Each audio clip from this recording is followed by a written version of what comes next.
en este instante con Mario Aybar, padre de Antonella Aybar, la joven que conmovió a Caleta Olivia, Santa Cruz, al país entero el 16 de mayo cuando le arrebataron la vida de una manera muy cruel.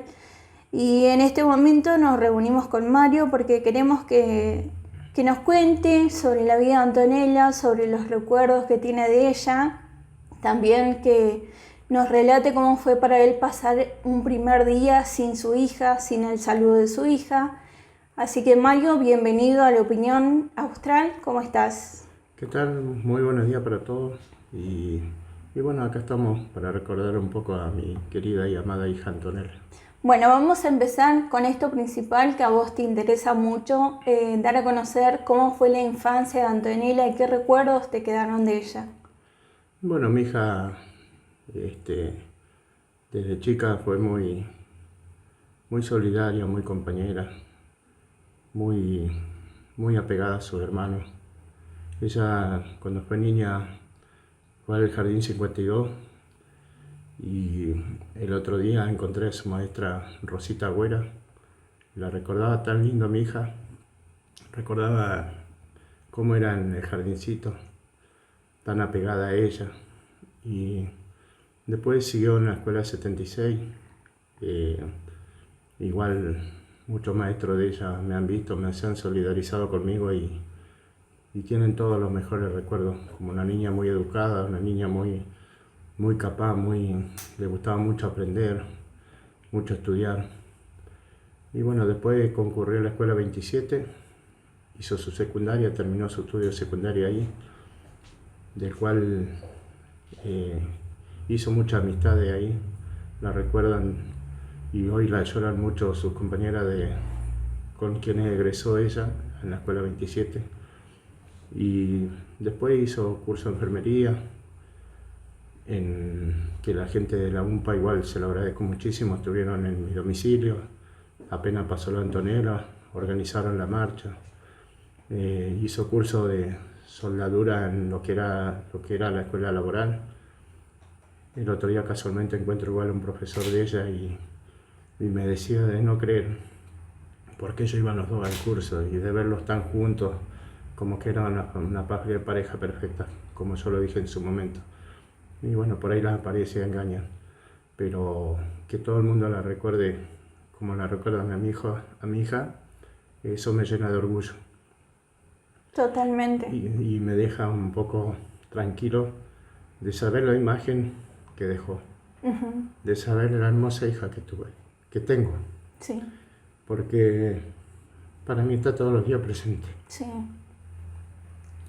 Es muy duro lo que pasó y queríamos ir un poco a recordar cómo fue esa mañana que vos supiste lo que había ocurrido con Antonella. Es muy triste la forma que yo me entero porque, como todos me conocen, yo soy taxista. Toda la mañana arranco temprano a trabajar. Casualmente ese día es como que no tenía ganas de arrancar. Y me levanto, me higienizo, desayuno y me voy a la parada donde yo trabajo. Y toda la mañana esperaba su mensajito. Toda la mañana llegaban los mensajes de ella. ¿Esto era habitual? Por ejemplo, perdón que te interrumpa, ¿ella siempre todas las mañanas te escribía para chequear cómo estabas? Sí, a veces quizás un día pasaba que a la mañana no, pero a la tarde o a la noche ya llegaba su mensaje. Y yo llego a la parada y me pongo a mirar el Face como todo, para ver qué noticias había o qué habían publicado y veo que en una página, en un portal decía madre apuñalada por su hijo. Y yo veo la foto y digo, es la casa de ellos. Sí. Luego abro otro portal y dice, madre interviene en pelea de pareja y termina apuñalada por su hijo. Y ahí fue donde digo, ¿qué pasa acá? Y me voy hasta mi casa, hasta mi domicilio a buscarlo a mi hijo Lucas y nos fuimos para allá. Cuando llego allá veo todo el movimiento policial, me paro al frente de la casa y viene un agente policial y me dice que ahí no podía estar. Y yo pregunto por mi hija. Y el policía me responde que vaya a hablar con la gente que estaba una cuadra más arriba.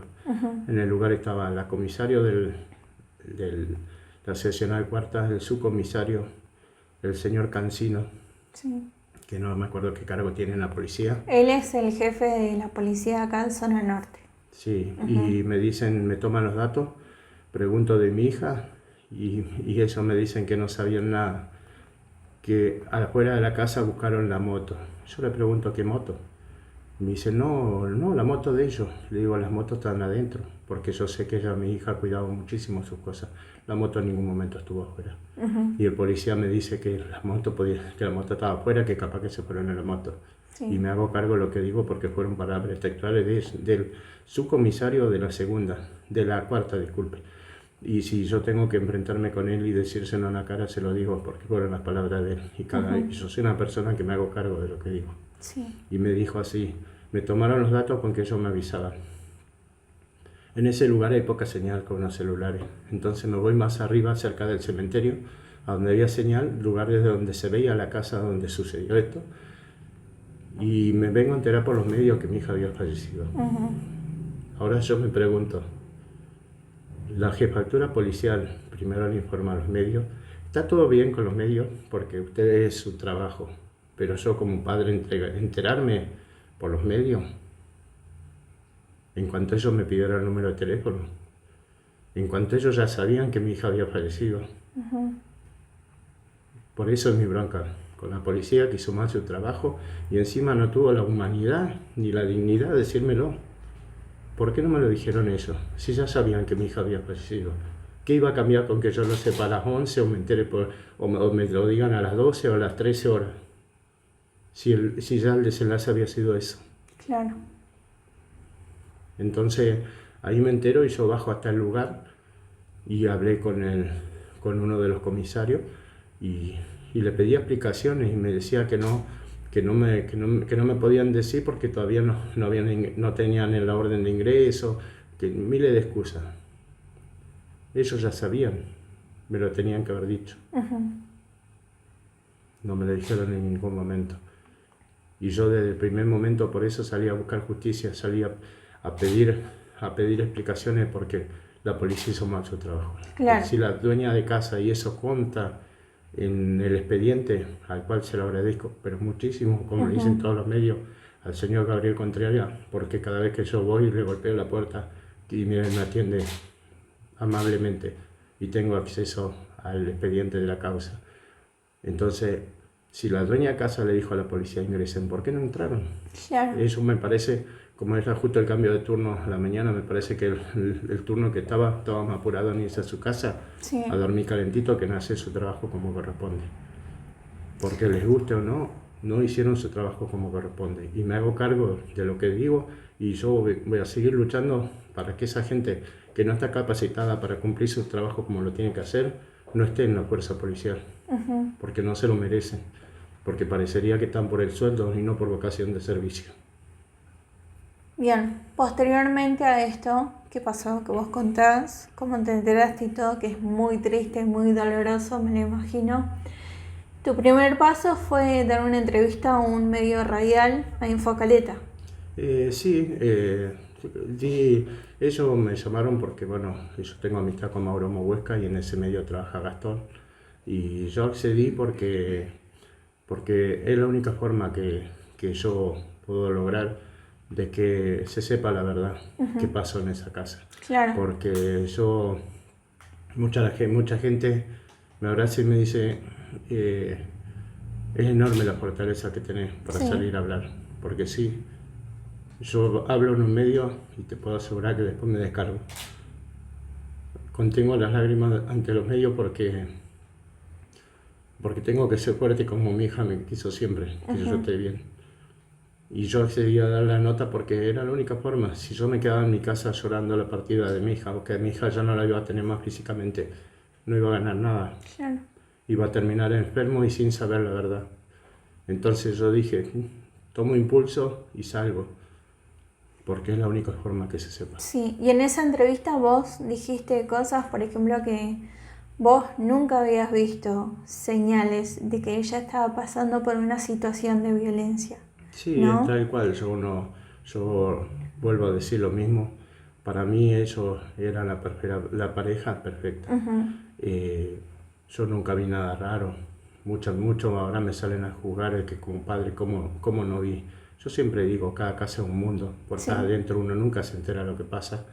Y si mi hija sufría violencia o era maltratada o lo que le haya pasado, ella era una piba muy reservada y quizás estaba muy enamorada y por eso lo ocultó. O quizás nunca pasó nada y solo fue un brote psicótico del momento. Eso no lo puedo saber, pero sí yo me quedo tranquilo como padre de que yo nunca vi nada raro. Porque el día que yo lo conocí a Nicolás fue cuando yo cumplí los 50 años y él fue a mi cumpleaños con ella y yo le dije, bueno, vos vas a ser el novio de mi hija, a mi hija se la respeta, porque si no te la vas a ver conmigo. No porque yo soy una persona violenta, pero sí porque con mis hijos no se mete nadie. Claro. Entonces, si cuando hizo lo que hizo, tomó la decisión que tomó, fue porque sabe lo que le esperaba. Porque yo no me iba a quedar tranquilo con que él hizo tanto daño a mi hija y él como si nada, no. Yo con mis hijos no se mete nadie, porque mi hijo es lo más sagrado que yo tengo. Después de esto, de que vos dijeras que para vos aparentaban ser una pareja perfecta por lo que ellos mostraban al exterior, te fuiste enterando de cosas que nos estabas charlando antes de comenzar esta nota, pero me gustaría que las cuentes delante de cámara también. ¿Qué te enteraste vos?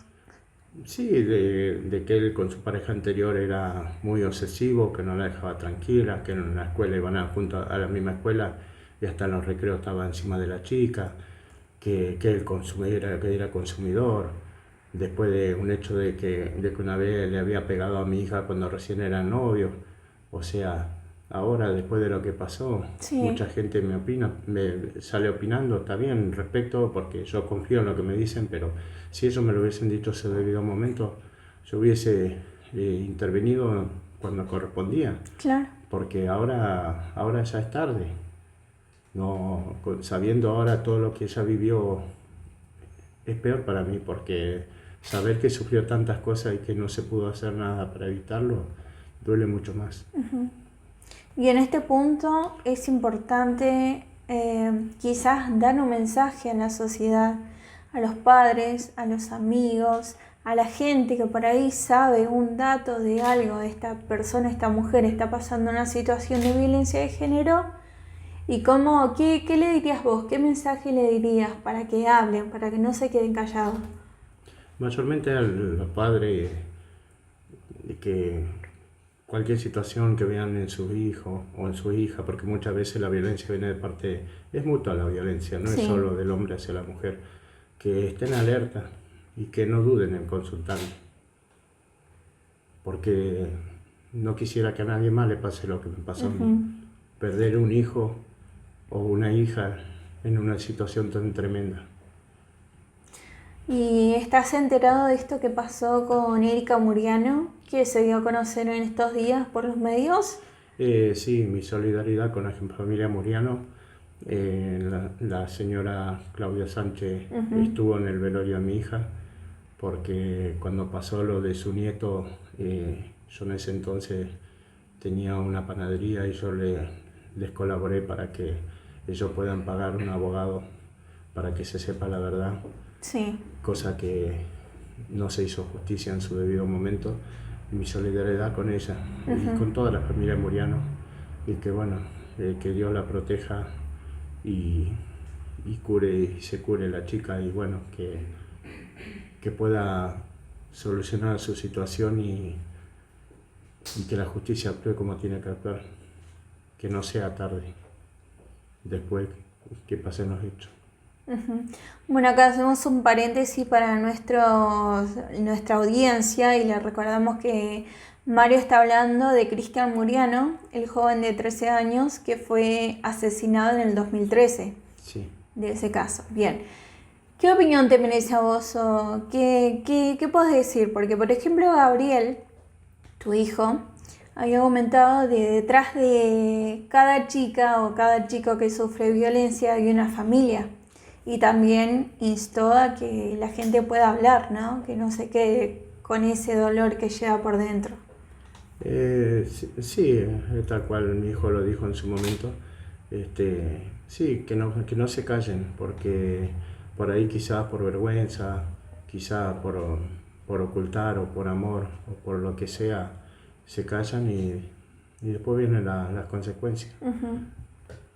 Bien, bueno, vamos a hablar entonces de las marchas. La primera marcha que hicieron, que fue el 17 de mayo, el acompañamiento que hubo de la gente. ¿Cómo fue? ¿Cómo te contactaron? ¿Cómo llegaron a vos para desarrollar ese encuentro? La gente de la UMPA se comunicó con mi hijo porque mi hijo igual fue estudiante de la UMPA Caleta Olivia. Sí. Y bueno, al saber y haber visto de que Antonella, o sea, que eran hermanos ellos, y Antonella igual estudió en la UMPA, estudió enfermería, Sí. Entonces la organizaron a la marcha de un momento a otro. Agradezco muchísimo a la gente que estuvo, a la gente que concurrió. Yo no estuve personalmente porque todo era muy reciente. Uh-huh. y no estaba anímicamente como para estar. Pero sí, ahí se contactó la gente que organizó por parte del municipio, que hoy empezaron a organizar el 3J, y ellos fueron a mi domicilio, en el cual lo recibimos junto con la mamá de Antonella, sí. que vino por lo que pasó con nuestra hija. Sí. Y ahí organizaron la marcha, y en esa sí yo fui a la vigilia, fui al 3J. Estoy muy agradecido por la gente que la organizó, por la gente que estuvo con nosotros acompañándonos, familiares, vecinos, gente que también sabe del dolor que es perder un hijo. Sí. Le agradezco mucho a la señora María Esther Lavado, a quien no conocía personalmente, y se acercó porque ella igual perdió un hijo y sabe el dolor que es.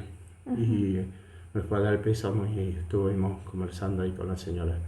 Muchísima gente del barrio en el cual yo vivo, familia, chicas de la escuela, compañeritas de la escuela de ella. Yo digo compañerita porque yo las conozco de niña y ya son mamás, ya tienen su familia, sí. Pero para mí son sus compañeritas. Uh-huh. Y le agradezco muchísimo a las chicas.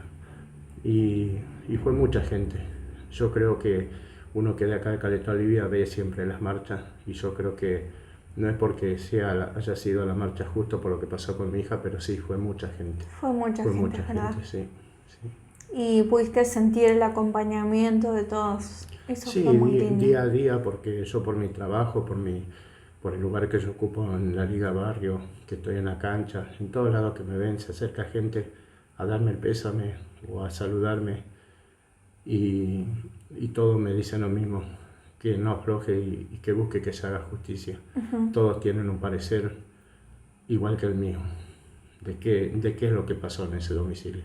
Y la gente, y eso me fortalece día a día a seguir de pie, porque uh-huh. Veo que todo el mundo, toda la gente está pendiente de que se sepa la verdad.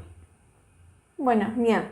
Por otro lado, lo que fue el procedimiento de la policía es materia de investigación por parte de asuntos internos de la misma policía, que fue un pedido que hizo Pedro Prodmos, que es el ministro de Seguridad.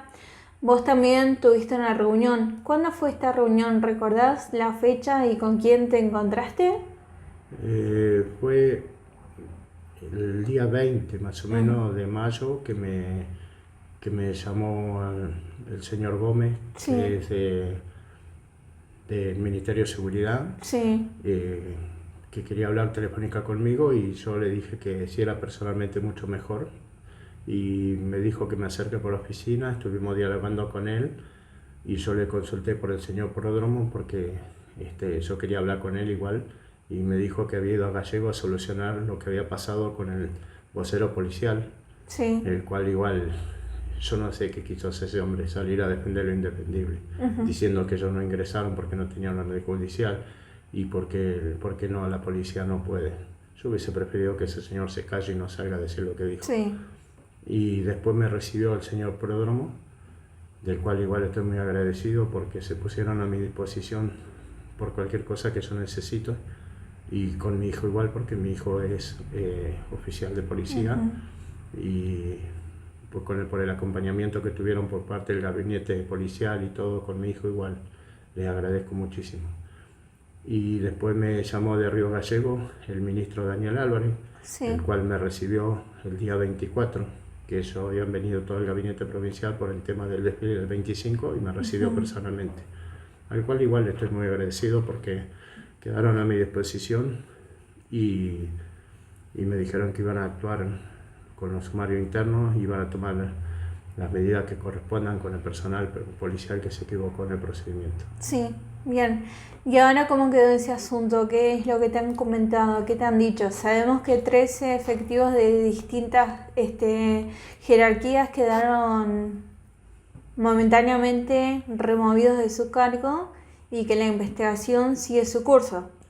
Sí, tal cual usted lo dice, eso es lo que yo tengo, que me comunicaron a mí y bueno, yo tengo que esperar porque es una cosa que te lo digan y otra cosa que lo vea escrito.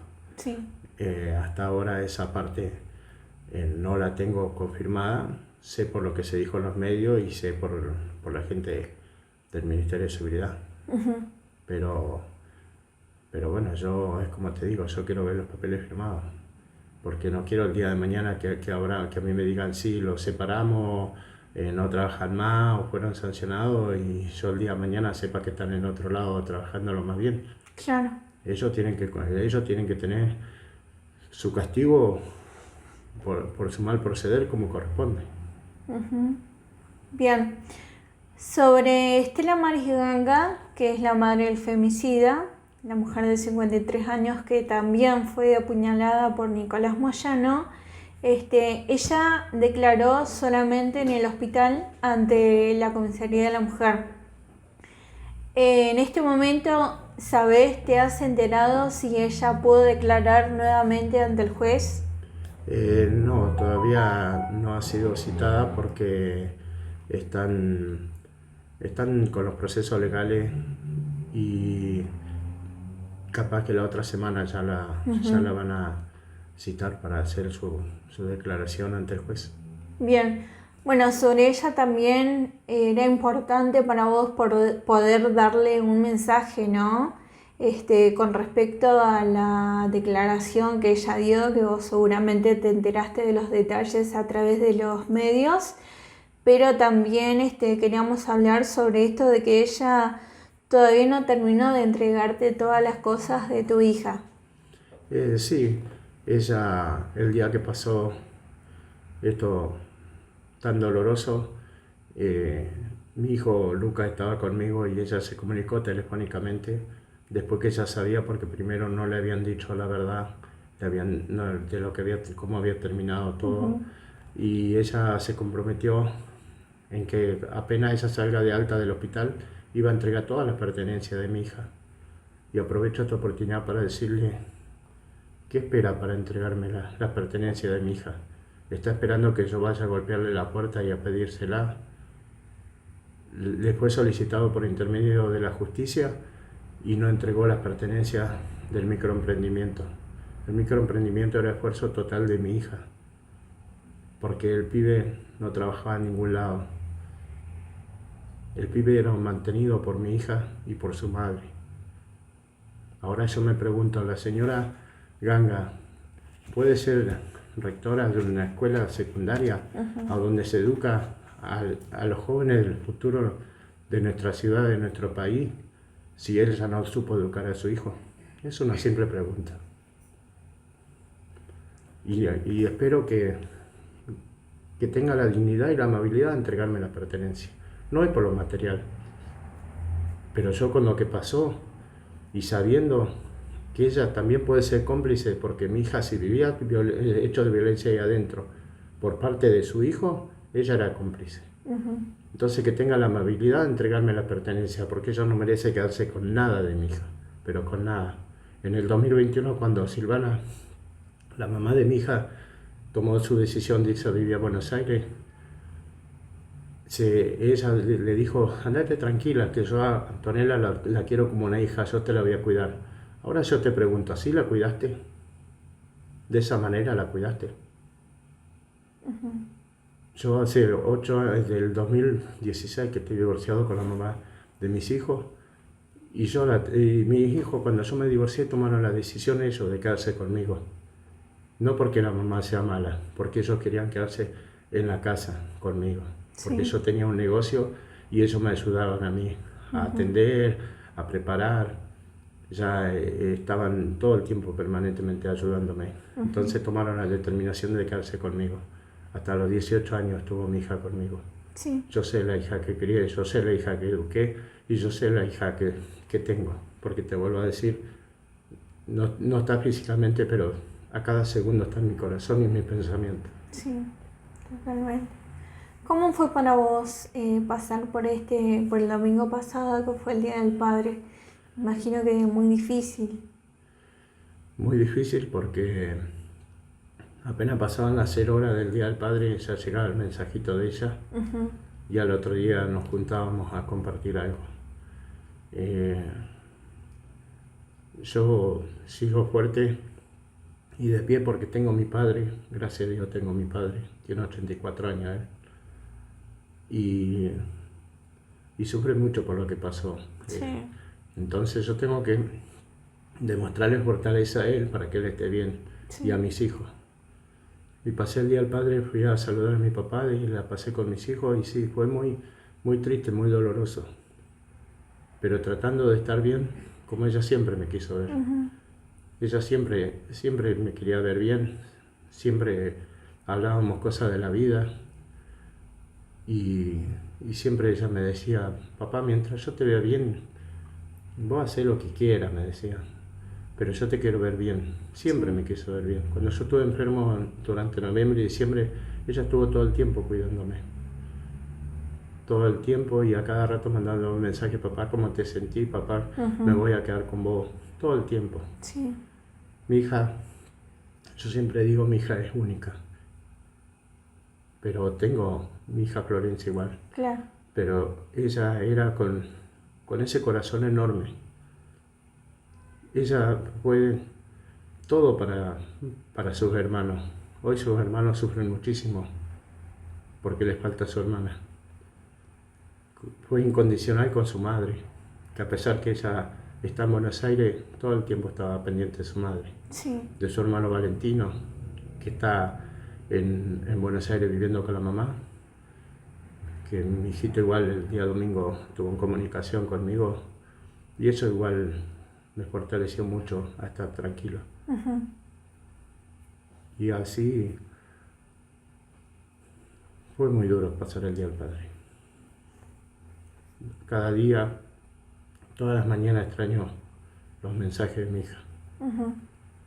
Y el cerrar el día y que ya pasa un día más sin verla físicamente, sin estar con ella, esos tiernos abrazos que me daba todos los días cuando nos encontrábamos, es muy doloroso para mí. Bien. Bueno, Mario, vos te acercaste al juzgado. ¿Cómo fue eso? ¿Vos te acercaste porque tuviste ese impulso de ir y ver si podías hablar con el juez, o él se comunicó con vos y te dijo nos encontraremos, venir al juzgado? No, yo personalmente fui y pregunté por el señor juez y el cual me recibió muy amablemente, siempre se lo agradezco. Sí. Y estuvimos en contacto permanente. Yo he estado yendo 2 veces a la semana, ahora bueno, esta semana es corta. Sí. Quizás vaya mañana o directamente vaya el lunes. Pero yo tengo acceso al expediente, le pregunto cómo va la causa, él me explica. Más allá que yo no sé abogado, ¿no? Pero Sí. me explica y yo más o menos entiendo, y como me han preguntado en otros medios si por qué yo no busqué abogado, es porque mientras yo confíe en el juez y vea que el trabajo está siendo bien, yo no voy a buscar abogado, porque lo mismo que va a haber un abogado en el expediente es lo mismo que veo yo. Si yo necesito iniciarle una querella o una causa a alguien o que me acompañe, sí voy a buscar, si no, no. Bien. Vos tenés acceso al expediente. ¿Y de eso qué podés contar? ¿Qué fuiste enterándote en este tiempo que tenés acceso a dicho expediente? Y como lo más doloroso que he visto, que la he visto así de pasada y no la quise ver profundamente, fue el lugar, la escena del crimen. Sí. Es impactante. Yo creo que ni usted se imagina las fotos que hay ahí. Muy dolorosa. Y después ver el informe del médico forense, Sí, de la autopsia. es igual. Preferí que más o menos me lo diga él y no leerla, pero después fue publicada por los medios. Claro, sí. Y la terminaron leyendo igual. Sí. Que eso fue algo que, bueno, yo no, y como te digo, los medios es su trabajo y bueno, lo respeto, pero sí un poquito de empatía. ¿Te dolió el Sí, momento en que sí. se publicaron los detalles? Sí, me dolió, pero bueno, después lo supe entender porque es su trabajo, pero no lo deberían hacer. Sí. Y después, bueno, saber todo el proceso de la autopsia, de más o menos cómo sucedieron los hechos. O sea, yo tengo acceso a todo el expediente. Ahora se estaban esperando la pericia, el informe de la pericia telefónica de los 3 celulares, porque Sí. a Estela Maricanga le secuestraron el celular igual. Ok. Y fueron para Río Gallego. Allá le van a hacer la pericia forense para dictaminar bien exactamente la hora de fallecimiento de mi hija y de su femicida, y saber cuánta estupefaciente había consumido él. Sí. Para más o menos saber si eso lo llevó a la reacción que tuvo.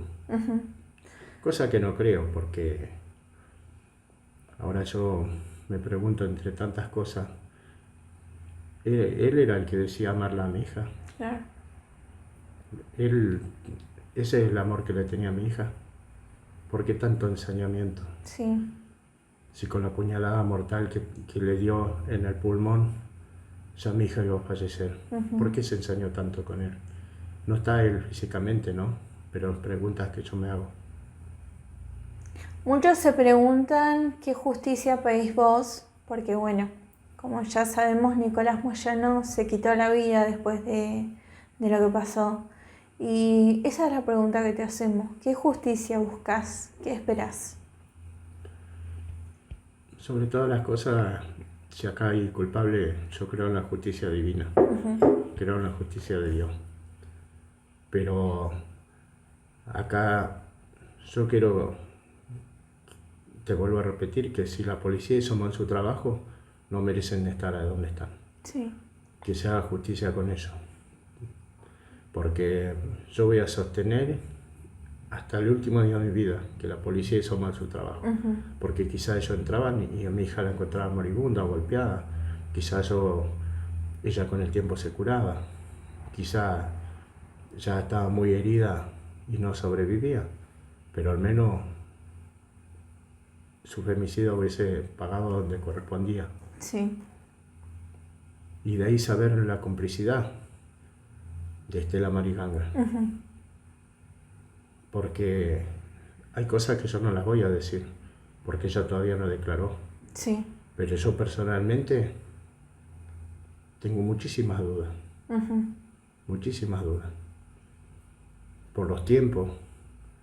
Porque si a ella la auxilian 5:50 y mi hija fallece 6 y son 6 2 minutos, es demasiado poco margen. Sí.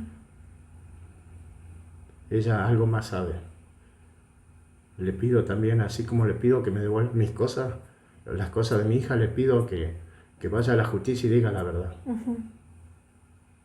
Que se ponga la mano en el corazón que nunca tuvo con mi hija, y diga la verdad. Eso solamente le pido. Bien. ¿Cómo vas a continuar ahora? ¿Programaron alguna marcha nueva? ¿Vas a seguir a la espera de los resultados de estos estudios que se van a hacer en Río Gallegos? Por el momento no hemos quedado en hacer marcha, nada. Casualmente el día lunes hizo un mes. Yo le oficié una misa. Igual agradezco a toda la gente que me acompañó. Y no hemos programado nada por el momento. Okay. Sigo confiando en el señor juez y si yo no creo necesario, yo de mi parte personalmente no hacer otra marcha por el momento no.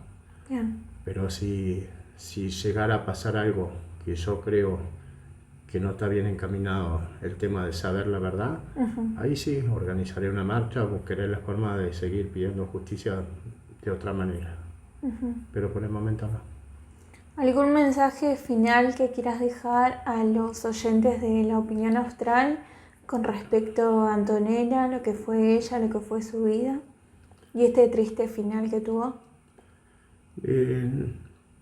Decirles que, bueno, lo que ya hemos dicho, que si alguien sufre violencia, que en su debido momento lo diga, lo denuncie, busque el asesoramiento, el acompañamiento de la gente que corresponde. Y sobre mi hija, ¿qué más decir de todo lo que dije? Recordarla siempre de la misma manera, en todo momento está presente conmigo. Nada más. Bueno Mario, gracias por tu visita en la redacción. Esperemos que sigas bien y bueno, esperemos que también nos volvamos a encontrar nuevamente para cuando tengas algo para expresar sobre el expediente, sobre este tema que pasó, que es tan doloroso para vos. Pero bueno, te agradecemos un montón por estar presente acá en este momento y poder relatarnos lo que fue la vida de Antonella y cómo la recordás. Sí, muchísimas gracias por la entrevista y cualquier novedad que tenga sobre el caso, me comunicaré con ustedes y hacemos otra nota, no hay ningún problema. Gracias por el respeto y me he sentido muy cómodo en su entrevista. Muchísimas gracias. Muchas gracias, Mario.